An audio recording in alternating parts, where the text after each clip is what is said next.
What's up, everyone? Lord MC here, and welcome back to Track the Harmonic. In today's episode, I'm going to be covering what happened today in the market, especially after the release of the FOMC minutes and what we can expect moving forward into this week. But before I get into that, I want to preface by saying I am not a financial advisor. None of the things I say in my videos or anywhere else is ever financial advice, so question everything, do your own research, and come out with your own conclusions. So having said that, let's get right into it. So today, the FOMC minutes were released. As you could tell, SPY here finished the day at 385.68 being the high, the low being 380 before closing the day at 383.76. So more choppiness in the market still. I think today is the 11th day of consecutive price action that is choppy between the 386 and 375 level. So the FOMC minutes were released today, and it was kind of, from the judge of this close of this candle here, looks like a doji-ish kind of candle, maybe not. You can see it was still indecision as bulls try to step up above 385 and the bears try to step below 380, but kind of finished in the middle. So the FOMC minutes, this is just me reading off the Wall Street Journal here, but some of the most important keys notes here that the FOMC minutes said, or the Fed said, were that the officials said that further rate increases would be necessary. The other thing would be that rate cuts shouldn't happen in 2023, and the officials said that they need for flexibility and optionality in policy decisions. So that, to me, in my opinion, is bearish. They still see inflation being a problem there, and the market kind of reacted in a way where we kind of knew that the Fed has been hawkish lately. So we still haven't found that move where the market wants to go. So more indecision still after 11 days, like I've said before, of choppiness. So definitely a big move will be coming. Obviously, it's going to be up or down. And what are those levels should it decide to break to the upside? So if I bring my drawings over here, once the market finds out if it's breaking up, you want to clear above 383.90, possibly fill this gap here around 387. In which case you might attempt to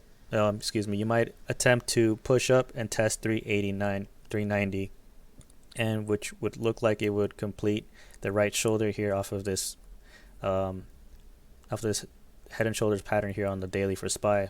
Kind of looks wonky, but bear with me. You could tell here this is the left shoulder, right here is the head, and then this could complete the right shoulder for a continuation to the downside should the market go up.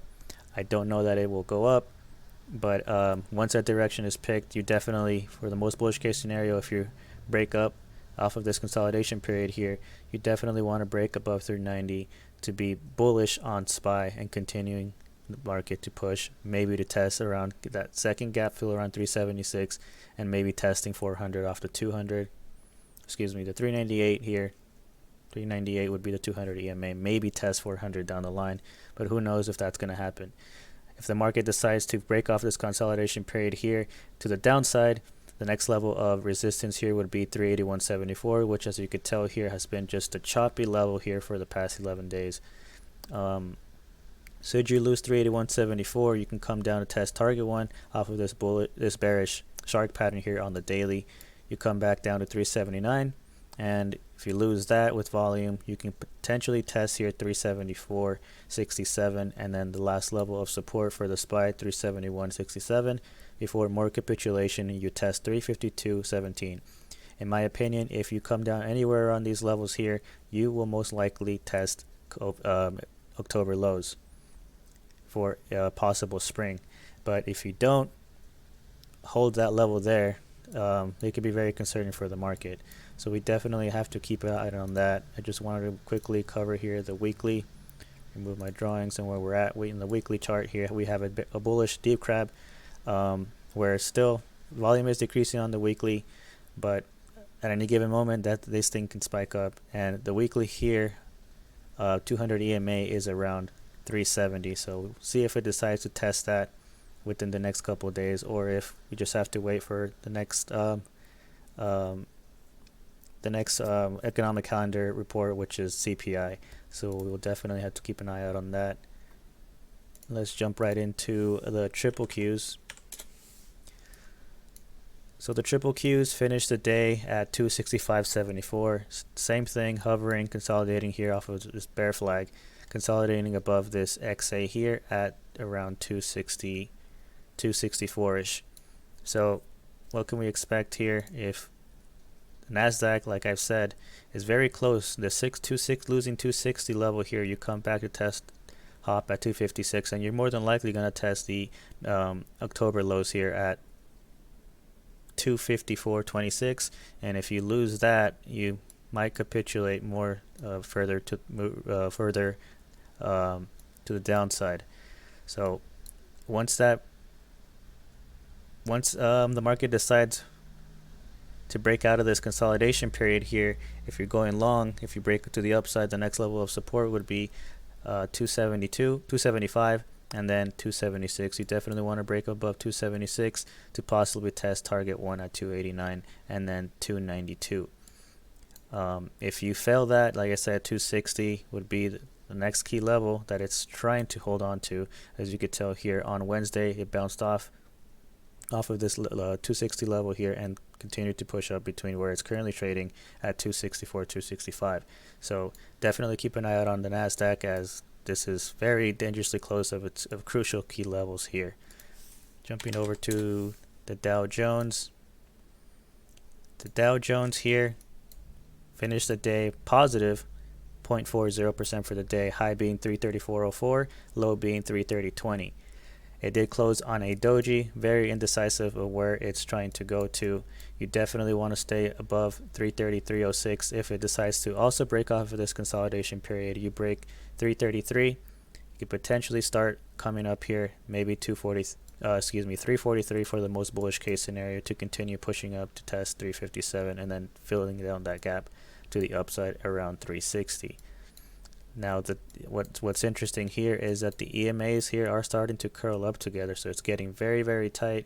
And if I bring the Bollinger Bands here, okay, so not really tight on the Bollinger Bands just yet, but on the EMAs, they are coming together really close to each other. So if these start to get too close to each other and you break to the downside, it's gonna come down pretty quickly. So if you don't, it's finding support here at the Dow Jones at the diamonds here at 330, around 330. So if you lose 330, you could potentially find the next target level of support around 324 and then 322. Should you lose 322, you can come down real quick to test fill this gap here at 311 and then 309 at target 1. Volume did pick up today, but still off of this doji here, you can tell that it's still indecisive. So definitely we'll keep an eye on that for tomorrow. What is HSI telling us? HSI is still just above the midline. Maybe it wants to push up here, but it's still too early to tell on that. On the weekly here, nothing too interesting here, but you can tell here, if you lose a 21 EMA on the weekly, you can come down pretty fast off of this insane rally that it had back in November. So definitely keep an eye out on that. Jumping over to Apple here. So Apple, remove these drawings. Apple did finish 126.36. It did fall down as low as 125.08. It still has yet to test hop here, and volume is still coming in for Apple, right? It did cross over the HSI midline, so this could be signaling maybe it wants to reverse here, but still too early to tell. I wanted to quickly cover the weekly. I believe it's the weekly. Yeah, the weekly has decreasing volume. The weekly is calling out 120.16 off of the 200 EMA. There is a double top here. Should this continue pushing down, it might maybe test the 120s. But what's more interesting here that I found out, I was drawing these, it looks like a potential bullish bat pattern is forming here on the weekly for Apple here. So this would be the bat pattern that is potentially forming here off of the weekly chart. So where could that go? If this is the point of reversal here after completion of point T, you would expect this to come up, give or take, back here, a reversal, back to test 146 and then 160. This is off the weekly chart. Obviously this is going to take some time, but we also happen to have a hop level. So what that hop level is, if we take the fib extension tool, at the completion of point D, the next level possibly the new hop would be on the weekly around 108, 110ish. So this could potentially keep further pushing down here. You lose that 200 weekly, you can potentially come down to the 200 SMA around 115, fill that gap around 111, and then maybe 110 where hop would be off of this new bullish bat pattern. So definitely going to be interesting to see where Apple goes. I still think there's some capitulation going on there for Apple, but if we jump over here to the 1-day chart, what can you expect moving on forward? To be bullish on Apple, you definitely want to break up above 134, and then you have a bunch of resistances on the way up to 137 and 140. Most bullish case scenarios to break above 140, and then you could possibly test target 1 at 147. But here's the level of capitulation I have on Apple. It's right around where the hop level is at 122, specifically at 121.95. You lose that, capitulation, in my opinion, would start on Apple, filling this gap at 120, and then further downside to 112, and then possibly $98 and then 85. Why I say that, because if you lose this here, you'll have support here where the gaps are, but this key level gap here around 111, 110, that's where the new hop would be off of the bullish bat pattern on the weekly. You lose this area here, you can come down real quick, because the same way it broke up here back in June 20, around June, with an insane rally, you kind of didn't consolidate until like around these ranges right here. So this is going to be interesting on Apple if it can hold that 121, 122 area. If not, it's going to be very concerning. Jumping over to Microsoft here. Move some of these drawings. So Microsoft did finally fill this gap here that it had back in November, which took a while for it to finish this gap here, but it finally finished this gap, and it now has created a new gap here from gapping down off of I think it might have been bearish news in the morning, don't remember, but it did lose 230.65 here, which is a harmonic low from a prior pattern, and it did close below that. So the next level of support, if it continues to push down, is 219.74, and then losing that would be 210.06. The volume that Microsoft had today was on increase in volume, so selling pressure is coming from Microsoft. You did lose a key level here with all these EMAs here, so who knows where that's going to take Microsoft to further downside. But if you are going long, you definitely want to break up above 230.65, fill this gap up at 236, get above 242.50, and then 248.74 bullish case scenario to test target 1 256, where the 200 EMA is. Jumping I think over in the weekly, you are kind of close to the 200 EMA here at 224. So it's interesting where Microsoft is currently at. Very key level here, as you could tell. The 200 weekly is off 220, is around 225, and the 200 SMA is around 222. They are bunching up together. You lose this level here, you can potentially see 216 and then 178.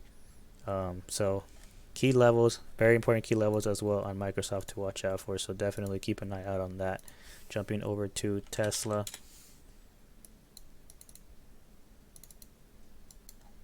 So Tesla did have a 5% day for the day. It went as high as 114.59, low being 107.52. It's definitely a lot of things are going on. The volume is there to support this push down. It did close below that hop level off the 3-day pattern here at 113.64. Closed at 113.12. So you definitely have a lot of things, things you need for Tesla to be bullish on the stock. You definitely want to break up above 113.64, which is hop, test 121, 126, and then 140. As you can see, this push down here, there's no consolidation period here, so it might start to consolidate to find levels of support and resistances.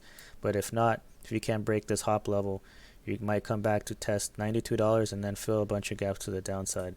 So jumping to the weekly, definitely below already the 200 SMA.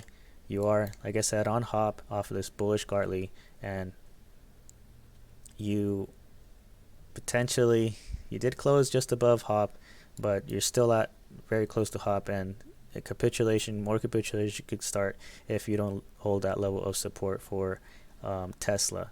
So very interesting to see what the market is going to do in the next couple of days, the next couple of weeks. If the market decides to continue pushing down, it's going to be catastrophic in my opinion. Jumping to NVDA here. NVIDIA on the day was up 3.03% for the day. It went as high as 148, low being 142. But we're closing the day at 147.49.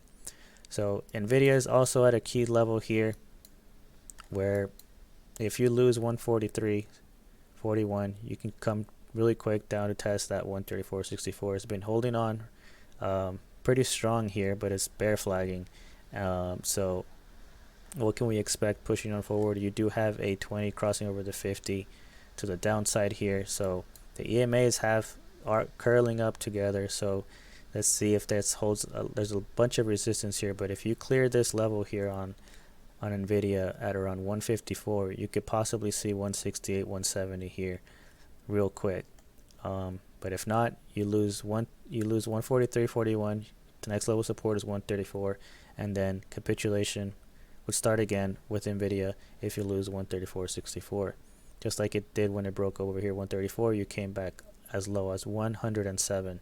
So I don't think that there's any harmonics here on the 3-day, but as far as the weekly 200 SMA is coincidentally where that 134.64 off that previous harmonic pattern that this line came from. So very tight range here. It's just holding just above the 200 weekly. You have an HSI arrow triggered. You are coming down here, so who knows if it still has room to push to the downside. But NVIDIA, also another stock that is at a critical level here, so we will see if the market reacts accordingly to more bearish news and more bearish data coming into next week. So that is all I have for you guys. If you like this type of content, please consider giving me a like, subscribing to the channel. It does help me out. I will be streaming tomorrow 15 minutes before open over on my Twitch channel, so if you want to follow me on that, the description to my link to the Twitch link is down below. So that's all I have for you guys. Take it easy everybody, and peace.